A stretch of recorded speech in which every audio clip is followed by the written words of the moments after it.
When Delta Force Squad ventured deep into the tropical jungle for their mission, their drone suddenly malfunctioned. A violent internal conflict erupted among the local rebel forces, sparking a brutal firefight. Rookie soldier Kinney, just 27 years old, must fight his way out against all odds within 48 hours under the guidance of the Reaper in the sky. Today, we bring you a gripping, high-intensity, modern war film. A four-man Delta Force team was ordered to infiltrate a remote island in southern Philippines to capture Petrov, a target holding vital Russian intelligence. To keep their mission covert, they parachuted 10 kilometers before the target zone and advanced on foot through the dense tropical jungle. High above, an MQ-9 drone piloted by Reaper provided real-time reconnaissance and support. The MQ-9 drone had a flight endurance of only 8 hours, armed with 2 Hellfire missiles and a BLU-118 thermobaric bomb, a setup that perfectly showcased the tactical brilliance of combining technology with human skill in modern warfare. But the real danger came when technology failed. As the squad moved forward, one member spotted movement 100 meters ahead and told Kinney to ask Reaper to check the northeast ridge. Kinney, as the JTAC air controller, immediately relayed the request. But as the drone began scanning, it suddenly lost signal. With no backup drones available, it had to return to base for repairs. Without drone support, the team relied solely on their instincts and training to move forward carefully. Master Sergeant Sweet immediately issued the operation plan, deciding to clear the area using traditional methods.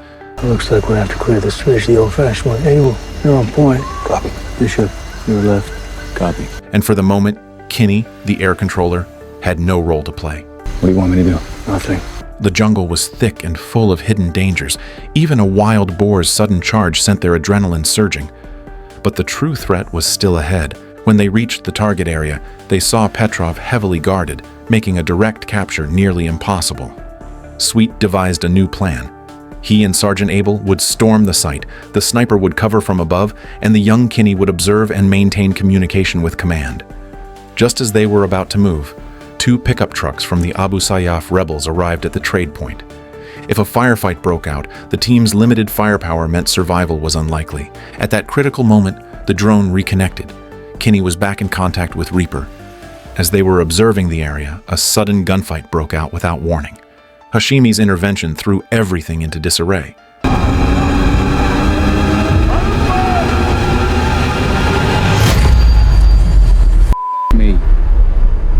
Petrov was taken hostage, and his child was seized. The team couldn't stand by and watch the boy's execution. Sweet made a split-second decision and requested an airstrike. We need weapons effects between the compound and the tent, over. Reaper 1-0, 1 by Hellfire missile, copied.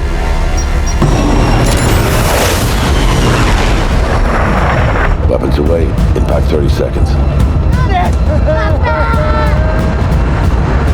Don't have 30.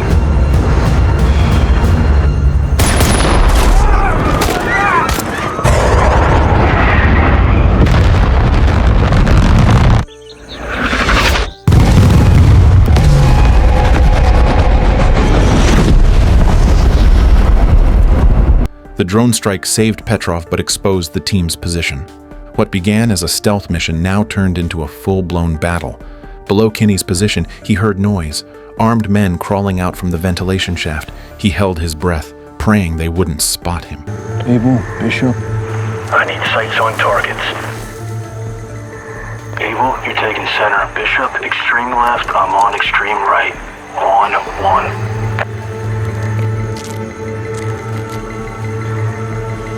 In position. On 1, 3, 2, 1.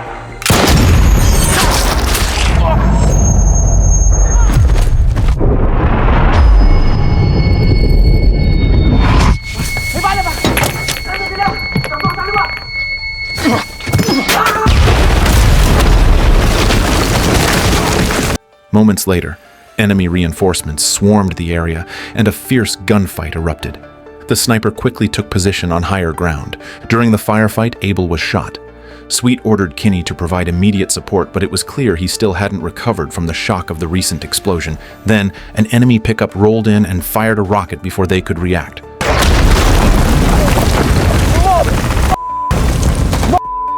Abel was hit again. He had no time to find cover and could only pull out his handgun, aiming upward and firing.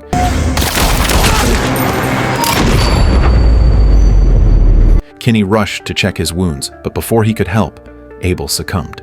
Under heavy enemy fire, Sweet told Kinney to request a bombing strike from Reaper. Kinney needed to locate the rocket's position to give exact coordinates for the drone, while 2 teammates provided covering fire. After taking out several hostiles, Kinney reached a clear vantage point and sent the coordinates. 1 by Blue 118. Weapons away. Impact 20 seconds. The missile would take 20 seconds to arrive, but before impact, a rocket struck Sweet's ridge. RPG, incoming! His fate unknown. Seconds later, the enemy's rocket launcher was destroyed. But another pickup truck charged in, its mounted heavy machine gun spewing 20 12.7mm rounds per second toward the hill. One hit would tear Kinney apart. Kinney narrowly escapes danger, but he is the only one of the 4 Special Forces members to make it out alive. He immediately contacts Reaper, beginning a grueling 10-hour escape. The drone scanned a 500-meter radius, confirming a safe extraction route. A helicopter was on its way and reinforcements were en route. With the drone's guidance, Kinney was only 5 kilometers from safety. Crossing a stream, he sensed danger before the drone could warn him. Trucks approached from half a kilometer away, and enemies were closing in from the east.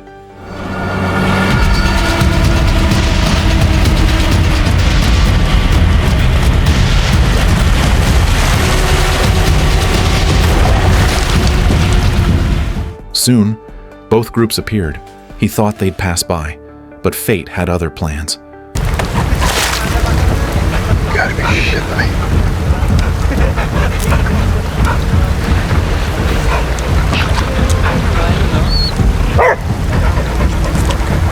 A guard's dog barked, and its handler turned toward Kinney's hiding spot.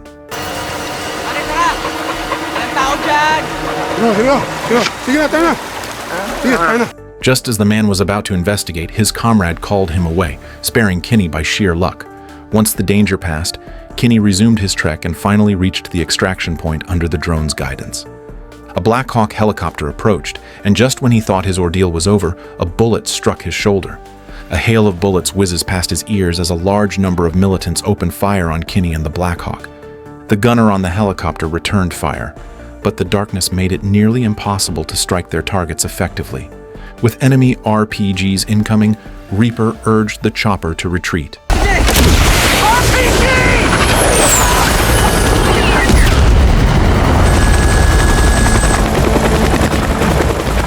Under heavy fire, the Black Hawk cannot land and Kinney must fend for himself.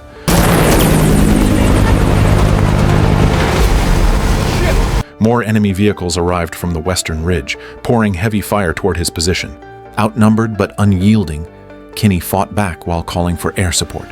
The drone fired its last Hellfire missile.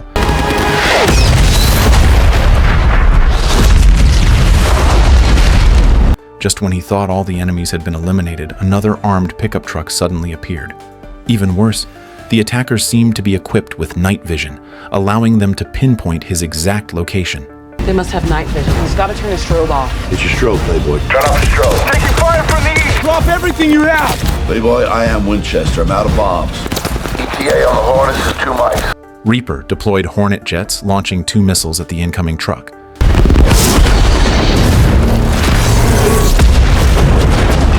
Before Kinney could even catch his breath, another bullet whizzed past his head. The danger was far from over. Kinney requested the Hornet to strafe both his east and west sides.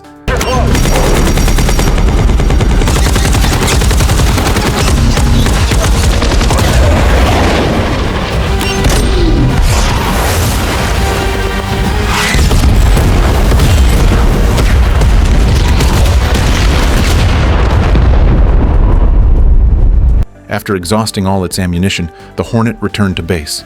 The next morning, after a brief rest, Kinney continued toward the next extraction point, but one careless step sent him tumbling into a river. Ironically, that accident saved his life, because just moments later, 3 armed enemies appeared along the path he had come from. Kinney was about to ready his machine gun, only to realize it had fallen down the slope. With no proper cover in sight, he had no choice but to draw his handgun and prepare to fight.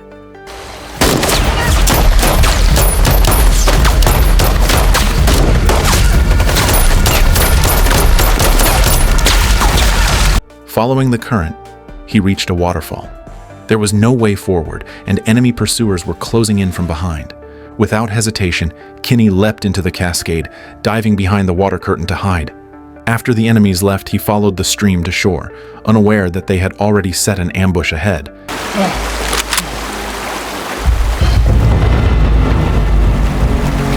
At the same time, Reaper completely lost Kinney's signal. As expected, Kinney was captured by the armed faction. Just then, a mysterious figure appears.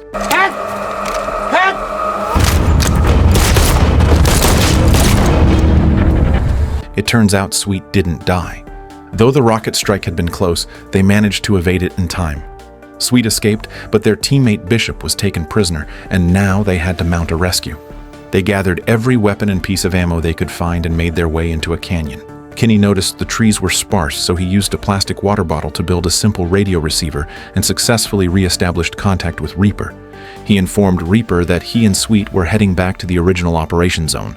Reaper, thinking they were going to rescue hostages, immediately told him that another team had already completed that mission and ordered them to return to base. But Kinney clarified that they weren't after hostages. They were rescuing their captured teammate. We're gonna need planes on standby. ETA to target area 60 mics. We'll confirm grid then. Over. What direction you heading, Playboy? Give me a bearing. The signal cut out again, and Reaper quickly notified the rapid response unit to mobilize. Meanwhile, Kinney and Sweet reached the perimeter of the rebel stronghold. They discussed tactics, and Kinney suggested calling for airstrikes every 15 minutes to provide cover. Sweet agreed, planning to use the first strike to cover their entry and the second to divert enemy attention. And the last one? Mass effect. Kinney then relays the plan to Reaper. Two of Reaper's colleagues standing behind him also learned about the plan. They advised Reaper and his co-pilot to head home as they had been on duty for over 10 hours and needed rest, but Reaper was reluctant to leave. He felt his mission wasn't over and the squad he was guiding had suffered heavy losses. He refused to hand over control, which angered his superior. To protect his partner from trouble, Reaper reluctantly passed control to his colleague, trusting that they could still guide Kinney to safety. On the ground, Kinney and Sweet began their assault. Outnumbered, they had no choice but to rely on stealth and strategy. Sweet laid down his rifle and drew a knife. Working in perfect sync, the two silently cleared the room. But suddenly, a gunman appeared. Luckily, his weapon jammed and the pair quickly subdued him. The gunfire, however, alerted the rest of the camp and a brutal firefight erupted. After taking down several hostiles, Kinney and Sweet advanced in flawless coordination.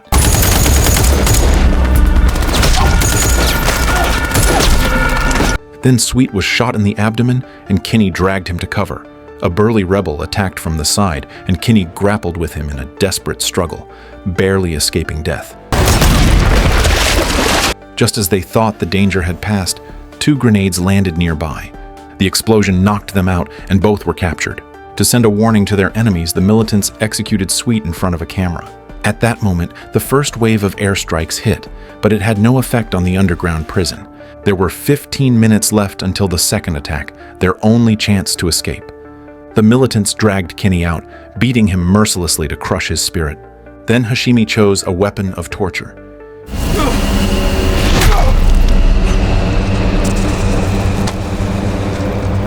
He didn't kill Kinney immediately because he wanted to force him to reveal the whereabouts of the remaining team members. To kill affects me. To embrace the brutality of this affects me. And that is the difference between you and I. Bombs away.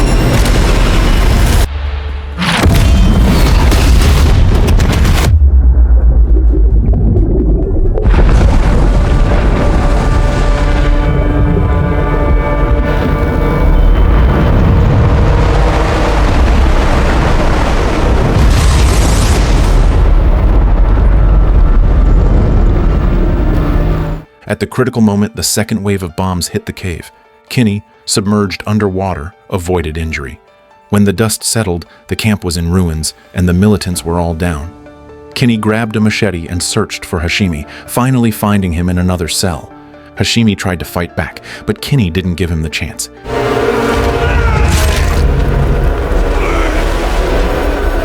He turned his rage into strength, each punch a tribute to his fallen comrades. At last, he rescued Bishop and the hostages, but less than 6 minutes remained before the final strike. They ran toward the exit, only to find it completely sealed. Kinney frantically searched for another way out and found a satellite phone, trying to call for help. He finally managed to get through on the phone. Come on, man, come on. Pick up the phone. Get the phone, Sergeant. Sergeant! Yes, sir. Yeah. Reaper, I need Reaper. Reaper's gone. Try it. Cell. Wait, hold on. 702-166-4200. But the call was mercilessly cut off. Meanwhile, the bomber squadron was already en route to deliver the final attack.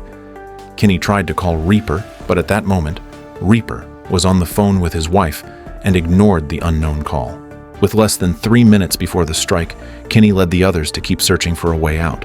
While paying for his meal, Reaper noticed the missed call and immediately contacted the base. But his fellow operators were watching a game and didn't pick up in time.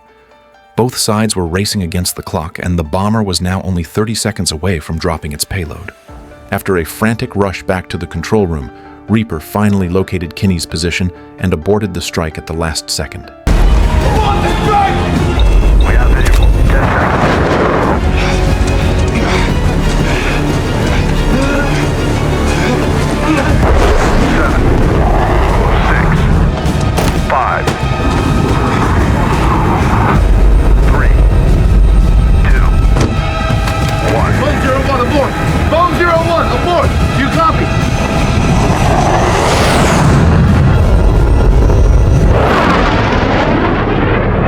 10 What are you doing? Are they copy? Yeah. The operator. Still in the target area. Bullshit. Zoom in to the caves where the strike was going to be.